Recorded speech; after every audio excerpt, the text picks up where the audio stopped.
അമ്മച്ചി മറ്റോ പോയാ എന്ത്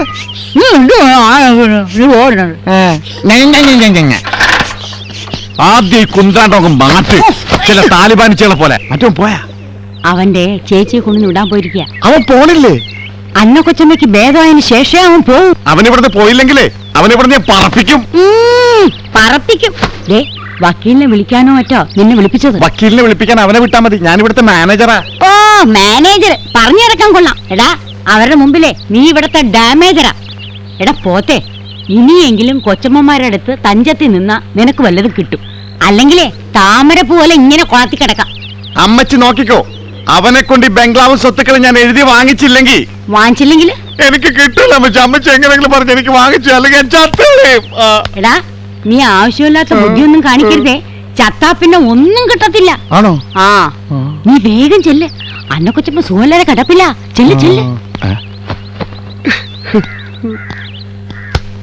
എന്റെ വേളാങ്കണ്ണി മാതാവേ, ഇവന് കുറച്ച് ബുദ്ധി ഉണ്ടായിരുന്നെങ്കിൽ മന്ദബുദ്ധി എന്നെങ്കിലും വിളിക്കായിരുന്നു. അതും ഇല്ലാതായി.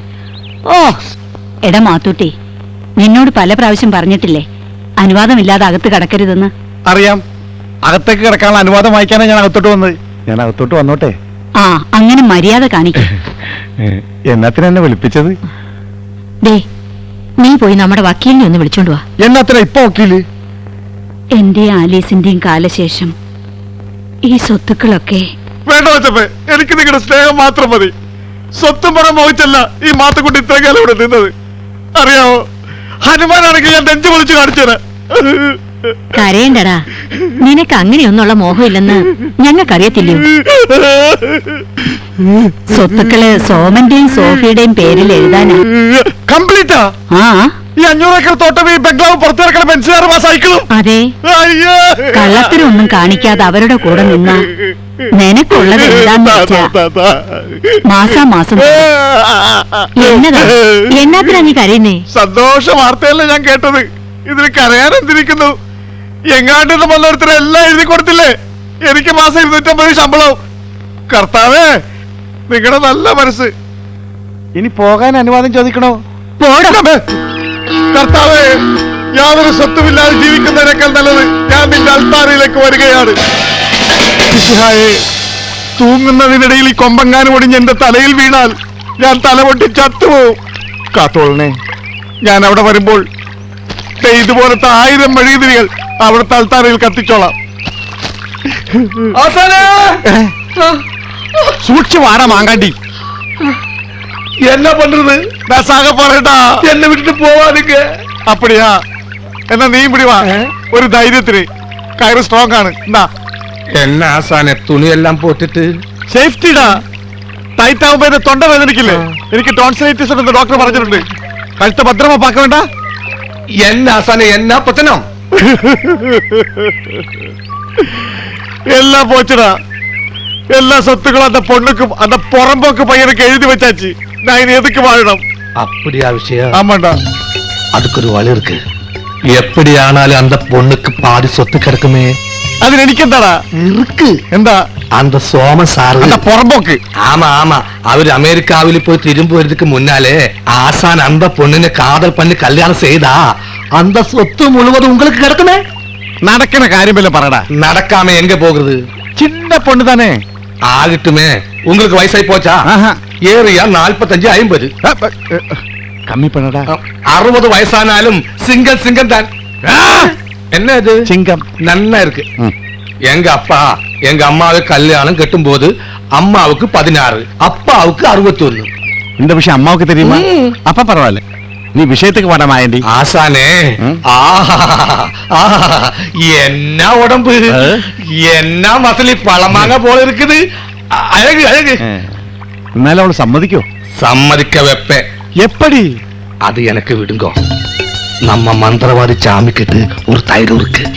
அந்த தைலம் யார் மேலாவது புரட்டினா அவங்க உங்க பின்னாடி நாய் மாதிரி சுத்தி சுத்தி வந்துடும்.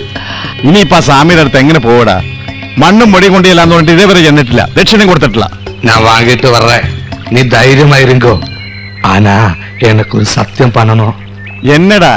நீங்க அந்த சோஃபியா பெண்ணை கல்யாணம் செய்தா நான் தான் உங்க எஸ்டேட் மேனேஜர். സമ്മതിച്ചു. ആ അപ്പടി சொன்னா பத்தாது கையாലെ அடிச்சு சத்தியம் போடணும். കയ്യാൽ ஆமா. ஐயோ സത്യം മൂന്നാഴ്ച ഇനി കൊണ്ട് വേണം. போதும் போதும் போதும். ആ സോഫി പെണ്ണ് എനിക്ക് കിട്ടുവോ? அந்த சோஃபி கெட்டு நடக்கலனாலும் இந்த கெட்டிங்க சேஃப்டியா இருக்கும். ஆசானே கிடைச்சாச்சி. ஆசானே புடி புடி புடி கிடைச்சாச்சி. തൈല കിടച്ചാച്ചാ. காதல் தைலம் கிடைச்சாச்சி. അതെ, വെള്ളം ഒഴിച്ചു കുടിക്കണം, പാലൊഴിച്ചു കുടിക്കണം. அப்பா அப்பா குடிக்காதுங்க. இது கையில கொஞ்சம் ஊத்தி அந்த பொண்ணு மேல தடவியா போதும். അത് തപ്പ്. ഒരു പെണ്ണ് കുളിച്ചോണ്ടിരിക്കുമ്പോ കുളിമുറിനകത്ത് കയറാനും ഒളിഞ്ഞു നോക്കാനൊന്നും എനിക്ക് ഡീസൻസിക്ക് പറ്റില്ല. അതൊന്നും വേണാ സാറേ. கொஞ்சம் தயிர ஊத்தி அப்படியே அந்த பெண்ணு கை மேல கை காமிக்க டேக் பண்ணியா போதும். അപ്പൊ ഞാൻ ഹസ്ബൻഡ് ഊത്തണ കയ്യില് കൊച്ചം കൂടി ഊത്തണ. கல்யாணத்துக்கு இது போதும். സ്വത്തുക്ക് ஓ சொத்துக்கு കാതൽ പണം, കാതൽ പണം. அப்படி ஒரு படம் இருக்கா? പടമല്ലടാ, മണം. ಏಯ್ ಮಾತುಟಿ, ആ ಏನು ವಿಶೇಷ? നല്ല വിശേഷം. ಸೋಫಿಯಾൾക്ക് ಒಂದು ಲೆಟರ್ ದಾರೆ. സോഫിയക്ക് ലെറ്ററാ? മൈൻഡി, நான் கொடுக்க மாட்டேன். ಕಡಲಿಕ್ಕೆ ಆಗುತ್ತದಾ? പെടലിക്ക് എന്ത് പറ്റി? ಕಡಲಿಕ್ಕೆ ಆಗುತ್ತದಾ? ഓ, കത്ത് കൊടുക്കാം. ആ. ആ കൊടുക്കാം. മൈൻഡി കണ്ടോടാ, അവളുടെ കൈക്ക് തൈലം തേക്കാനുള്ള ചാൻസ് ഉടയമ്പരം കൊണ്ടുവന്നതാ. நான் சொல்லல, இன்னையில இருந்து உங்களுக்கு தீபாவளி. ദീപ, வலி வலி. ഇതെന്താ ഈ കുതിരക്ക്? ஐயோ ஆசானே, நீங்க அந்த தைலம் குதிரை மேல தேய்ச்சாச்சா? ആമാ, അല്ലെങ്കിൽ കത്തി കിട്ടാവൂലേ? ஐயோ, பொண்ணு மேல தேய்க்க சொன்ன தைலம் குதிரை மேல தேய்ச்சாச்சா? ആമാ. அப்ப குதிரை குங்க மேல காதல் வருவ. അയ്യോ, കുതിരയുടെ കാതൽ പണ്ടുമാ.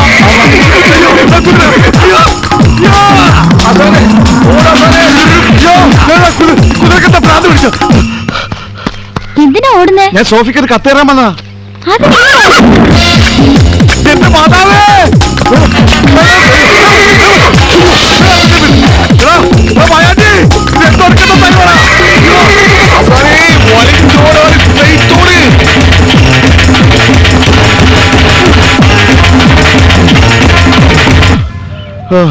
ഇല്ല, രക്ഷപ്പെട്ട്. എന്റെ അമ്മേ. ആ അയ്യോ,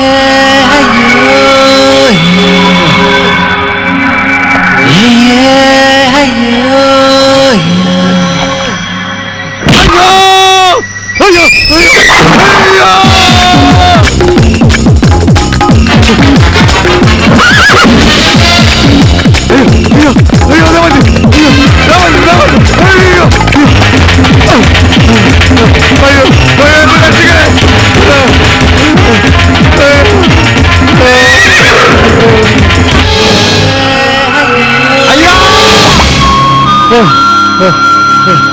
മാതാവേ, ഞാനൊരു മനുഷ്യനാണെന്ന കാര്യം കൂടി ഓർക്കണ്ടേ? ആ ജന്തു என்ன காதல் கிஸ், டைட்டானிக் மாதிரி இருந்த.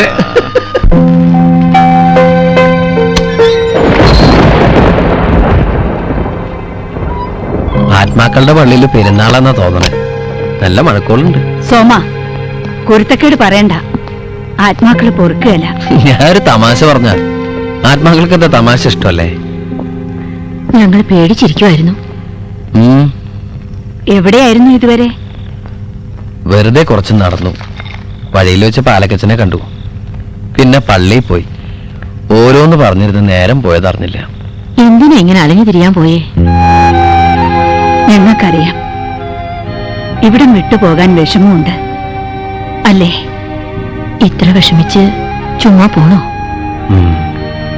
പോവാതെ പറ്റില്ല. എത്ര കൊല്ലത്തേക്കുള്ള കോഴ്സാ? ഞങ്ങളൊരു ഗ്രൂപ്പായതുകൊണ്ട് എത്ര കാലത്തേക്കെന്ന് പറയാൻ പറ്റില്ല. ഗ്രൂപ്പോ? അതെ, ഞാൻ മാത്രമല്ല, ഞങ്ങൾ 5-6 പേരുണ്ട്. ഗ്രൂപ്പ് വിസയ. ആന്നോ? അപ്പൊ നീ? അല്ല, നിങ്ങള് പ്രാർത്ഥനയൊക്കെ ചൊല്ലിയോ? നീ വരട്ടെ എന്ന് കരുതിയിരിക്കുമായിരുന്നു. ആ, സോഫിയെ വിളിക്കേ. ആളെന്തേ? അന്നേച്ചി, കോഴ്സ് കഴിഞ്ഞ് തിരിച്ച് ഇങ്ങോട്ട് തന്നെ വരണോന്ന് പറയാന്ന് പറഞ്ഞിട്ട് ഞാൻ പറയാൻ തുടങ്ങിയതാ. അപ്പോഴത്തേക്ക് അവൻ വിഷയം മാറ്റിയല്ലോ.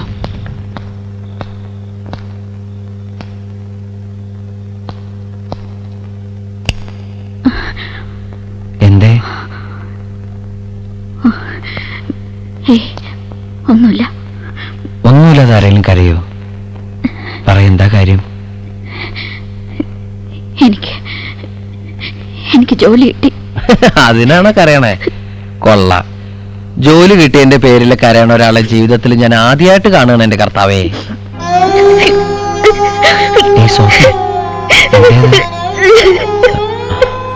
പറയടോ. എന്റെ ചേട്ടന്റെ ജീവന് പകരമായിട്ടാ എനിക്ക് ജോലി കിട്ടിയത്. എന്താ കയ്യില്?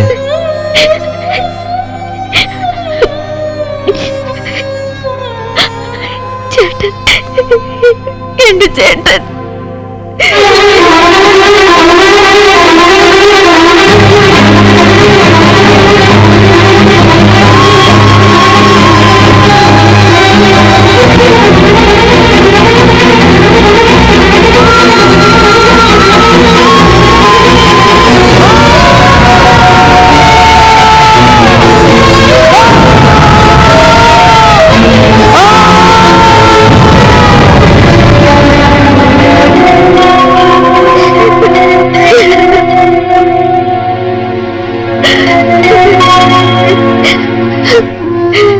സ്വന്തം പറയാൻ ഈ ലോകത്ത് എനിക്ക് എന്റെ ചേട്ടൻ മാത്രമേ ഉണ്ടായിരുന്നുള്ളൂ.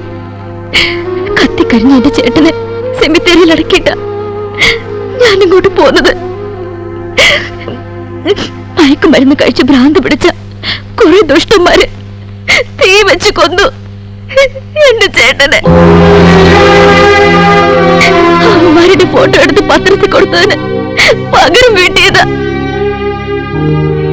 ചേട്ടനില്ലാത്ത ആ വീട്ടിൽ നിന്ന് സ്നേഹിക്കാൻ മാത്രം അറിയാവുന്ന ഈ അമ്മമാരുടെ അരികിലേക്ക് ഞാൻ ഓടിപ്പോരുമായിരുന്നു. ചേട്ടനില്ലാത്ത ഈ ലോകത്ത് ജീവിക്കേണ്ടെന്ന് ആദ്യം കരുതിയതാ. പക്ഷേ എന്റെ ചേട്ടനെ കൊന്നവരെ ശിക്ഷിപ്പിക്കാതെ മരിച്ച എന്റെ ചേട്ടൻ എന്നോട് പൊറുക്കില്ല. പ്രാർത്ഥനയ്ക്ക് സമയമായി. അമ്മമാരവിടെ കാത്തിരിക്കുക. സോളമൻ, അമ്മമാരോട് ഇതൊന്നും പറയരുത്. അവർക്കിതൊന്നും താങ്ങാനാവില്ല. ആരോടും ഒന്നും പറയണ്ടെന്ന് കരുതിയതാ. മനസ്സിനെ പിടിച്ചു നിർത്താനുള്ള ശക്തി തരണേന്ന് മാതാവിനോട് പ്രാർത്ഥിക്കായിരുന്നു ഞാൻ.